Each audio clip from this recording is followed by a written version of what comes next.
अस्सलाम वालेकुम।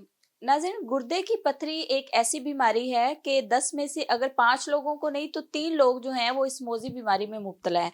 ना सिर्फ गुर्दे की पथरी बल्कि पित्ते की पथरी, और इस पथरी का बार-बार हो जाना, ट्रीटमेंट करवाना, लेकिन उसके बाद जो है दोबारा से हो जाना, इसकी क्या वजूहात हैं और इसके क्या एसओपीज़ हैं, कैसे इससे बचाव मुमकिन है?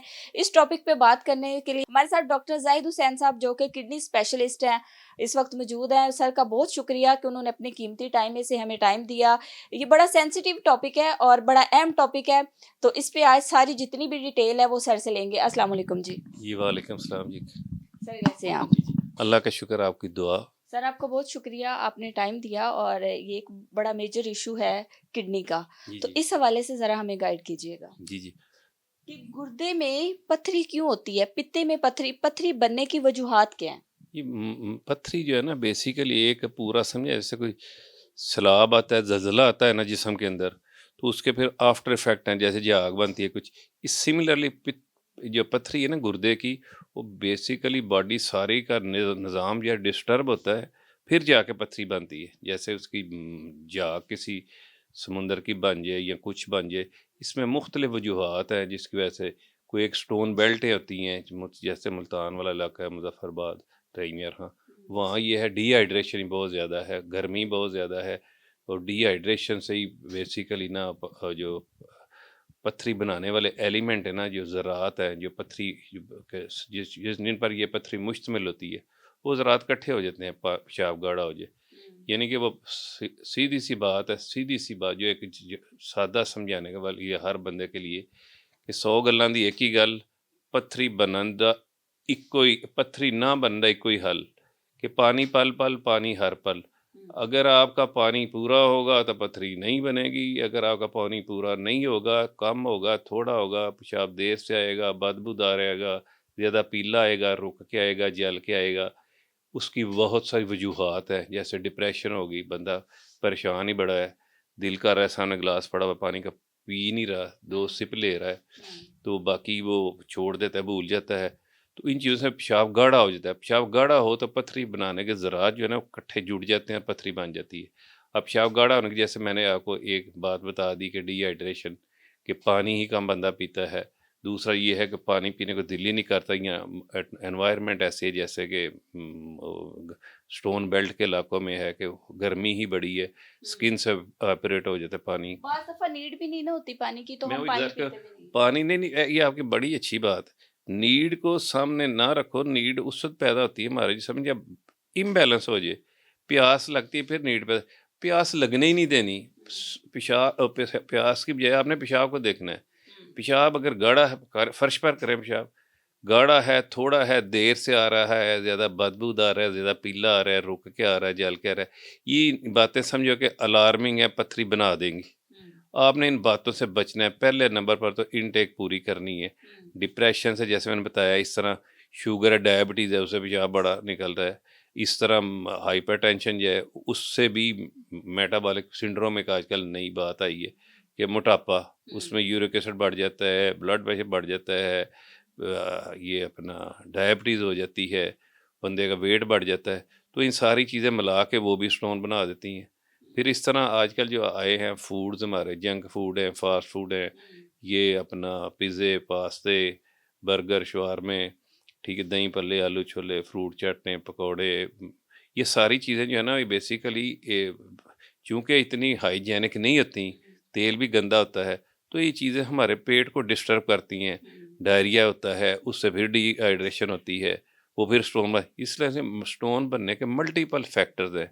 कोई पैदाइशी हैं, किस ख़ानदान में पथरियाँ चलती हैं, कुछ का कोई हार्मोनिक इम्बैलेंस हो जाता है, पैराथायराइड को बढ़ गया, इस तरह ये एनाटमी डिस्टर्ब होगी। एक ना मिथ बनी हुई है लोगों की कि ये चीज नहीं खानी, इसमें कोई रेतले ज़रात होंगे, ये इसमें कुछ ऐसे ज़रात होंगे, उससे पथरी बन जाएगी। इसका भी देखें, कोई ये कंसेप्ट मिथ जो है इफेक्ट ना, है? 100% हमाकत वाली बात है।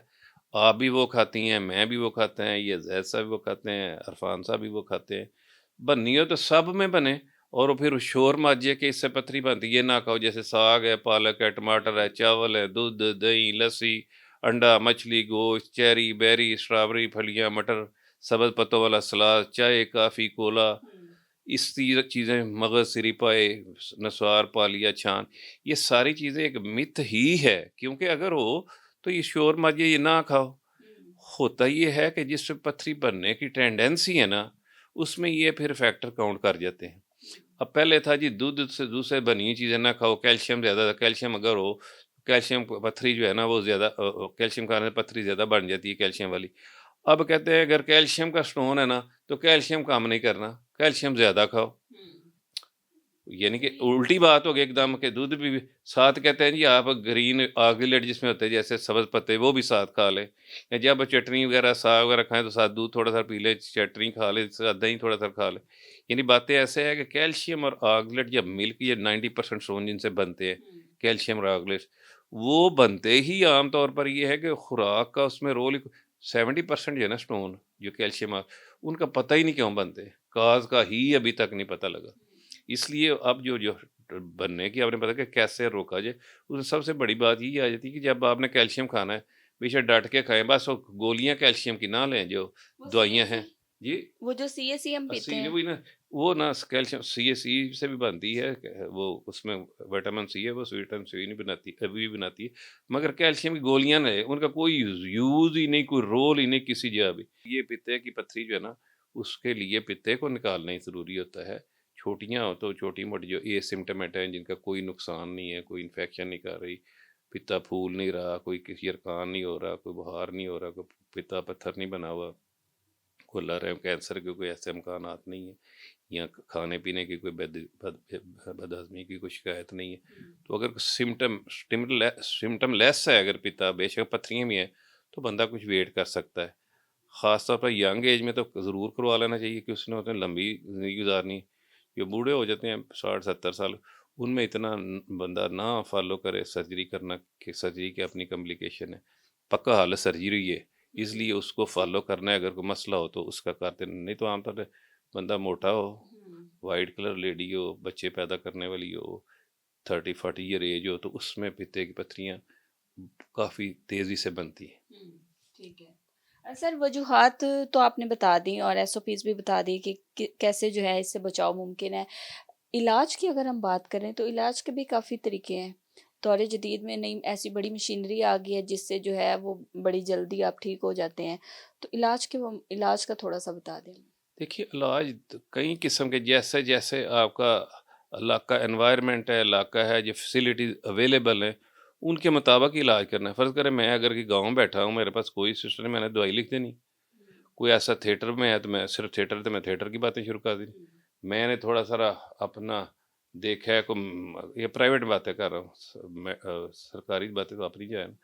फिर कोई बंदा है, उसके उसने भी अपना रोजी रोटी कमानी है, तो चंद इंस्ट्रूमेंट ले आए, उसने कैमरे डालने शुरू कर। बेसिकली जो मेरा पैगाम है ये है कि अगर अल्लाह पाक ने करम कर दिया है इंसानों पर कि एक गुर्दे की पत्थरी या नाली की पत्थरी का इलाज बगैर ऑपरेशन के, बगैर कैमरे डाले, बगैर बेहोश किए, बगैर दाखिल किए, बगैर स्टेंट डाले, बगैर इन्फेक्शन के, अगर जिल्द के ऊपर से घंटे में हो जाए, तो जिल्द के ऊपर से जैसे अल्ट्रासाउंड करवाते हैं, बच्ची बच्चे होने वाला तो रोजाना अल्ट्रासाउंड नहीं बच्चियाँ करवाती, रोज़ फैशन बन गया, पूछें घर वालों से या ना पूछे, अल्ट्रासाउंड करवा लें, क्यों कोई मना नहीं करता, क्योंकि इसका कोई सेट नहीं। ये अल्ट्रासाउंड की जो हमारे पास सिस्टम है, ये अल्ट्रासाउंड की लहरें हैं, जिल्द के ऊपर से अप्लाई होती है, इनका कोई साइड इफेक्ट नहीं है। तो अगर ये रहमत ऐसे हो सकती है, तो जिनको नहीं पता अल्लाह के बंदों को, वो फिर इसकी बजाय ना वो कैमरे को डलवा रहा है। जवान लड़की हैं वो भी दागी, मतलब उनका परेशानी उनको होती है कि हमें एक्सपोज हुई हैं, हम गंडा, कोई कमर में टीके लगा रहा है, कोई अंदर स्टेंट 2-2 महीने के लिए डाल रहा है, उससे अपनी इन्फेक्शन हो जाती है, फिर स्टेंट निकालना। ये बहुत सारी बातें हैं जो कि डॉक्टर यूरोलॉजिस्ट ही फैसला कर सकता है कि भाई इसकी लिथोट्रिप्सी बेहतर है। अगर लिथोट्रिप्सी का मशवरा पूछना है तो हम मशवरा देने के लिए तैयार हैं। अगर अगर फ़र्ज़ करो अगर लिथोट्रिप्सी नहीं उसके लिए सूटेबल, तो हम खुद कहते हैं भाई कैमरा डलाओ, गुर्दा बुला के, बहुत ज़्यादा ये इन्फेक्शन बहुत हुई है या ऐसे इसमें ज़रूरत है, किसी रंग में बुखार है, कोई कुछ भी मसला हो, तो मेरिट पर डिसाइड करना चाहिए। रास्ते तो बहुत है, ऑपरेशन से भी हो सकता है, पेशाब की नाली से भी हो सकता है, या पीसीएनएल एक तरीकाकार है, उसमें सुराख करके उससे भी हो सकता है। ये हमारा जो ये है ESWL, over the skin lithotripsy without sir, इससे भी हो सकता है। इसकी ब्यूटी ये है कि नॉन इन्वेसिव है। इन्वेसिव और नॉन इन्वेसिव में फ़र्क होता है, जैसे कुंवारी लड़की और शादीशुदा फ़र्क हो गया ना, इसलिए जब नॉन इन्वेसिव का मतलब जिल्द के ऊपर से, इन्वेसिव का मतलब है कोई ना कोई औज़ार अंदर डालना है, बेहोश करना है, कोई स्टेंट डाल, इसलिए जैसे समझाने के लिए वैसे तो वो भी बड़ा एडवांस तरीका है, इसमें कोई शक नहीं। यूआरएस हो गए, आरआईआरएस हो गए, पीसीएन वो भी अपने, मगर बात सीधी-सी है हमारी, एक झटकी सी बात है कि कुंवारी और शादीशुदा बराबर नहीं होती। इसलिए ये तरीक़ाकार है, ये बिल्कुल स्किन के ऊपर सेफ है। आए, जैसे आपने इंटरव्यू किया है ना, इतनी देर ही लगती है, आधा पौना घंटा। बंदा घर जाके दूसरे बंदे का इंटरव्यू कर सकता है। तो ये इतना खूबसूरत सेफ है। उस बच्चे में छोटे हमने 6-6 माह के बेबी का की, 2-2 माह के बेबी का किया है। करके हल्का सा उनको रिलैक्स करते हैं, घंटे बाद वो भी घर चले जाते हैं। कोई स्टेंट नहीं डालते, पहले डालते थे, अब अल्लाह का शुक्र एडवांसमेंट इतनी हो गई है अब इस फील्ड में। इसलिए मुख्तलिफ रंग है, मुख्तलिफ टेक्नोलॉजी है, सारी अपनी-अपनी जगह जो है ना, वो सूटेबल है। ठीक है। अच्छा सर, डायबिटीज़ के पेशेंट में पथरी मोस्टली ज़्यादा हाँ, देखी गई होती है, है, उसकी होती है। क्या वजह? उसमें ये इन्फेक्शन जो है ना, वो डायबिटीज़ ये भी एक मेटाबॉलिक डिसऑर्डर है। वो कील पे आप तो कह रहे हैं इंसुलिन रेजिस्टेंस, वो सारी चीज़ें जो है ना, इंसुलिन रेजिस्टेंस जो है ना, वो ही चीज़ें शुगर भी पैदा कर रही हैं, वही चीज़ें ब्लड प्रेशर का, वही हार्ट को पैदा, वही है कि जो नई बात आई ना कि मोटापा, वो भी सारा कुछ इंसुलिन बेस्ड ही बातें हैं। तो डायबिटीज़ में भी ऐसे ही है कि सारा मेटाबॉलिज्म डिस्टर्ब होता है, तो वही चीज़ें मिल मिला के जो डिस्टर्बेंस है वो पथरी की सूरत में ना शुरू हो जाती है। इन्फेक्शन हो गई, आमतौर पर ये डायबिटीज इन्फेक्शन भी होती है। इस तरह उसमें सारे हार्मोनल डिस्टर्बेंस जो होती है उसकी काज मिल मिला के शुगर, ब्लड प्रेशर, मोटापा, यूरिक एसिड, ये सारा कुछ मिल के स्टोन बना देता है। बहुत शुक्रिया सर। वेलकम जी, अल्लाह थैंक यू जिंदगी so much for giving the time. अल्लाह हमारे साथ जिंदगी डॉक्टर जाहिद हुसैन साहब मौजूद थे, जिन्होंने हमें सारी डिटेल से आगाह किया। पथरी बनने की वजूहत क्या है, वरासती तौर पे भी होती हैं और कुछ खुराक की वजह से होती हैं, जो हम खुराक में डिस्टर्बेंस पैदा कर देते हैं, पानी कम पीते हैं, बहुत सारी वजूहत थी। सर ने हमें डिटेल से बताया और अपना कीमती वक्त दिया। इसी के साथ अपनी मेज़बान सोनिया खान को दीजिए इजाज़त। अल्लाह ने के बाद।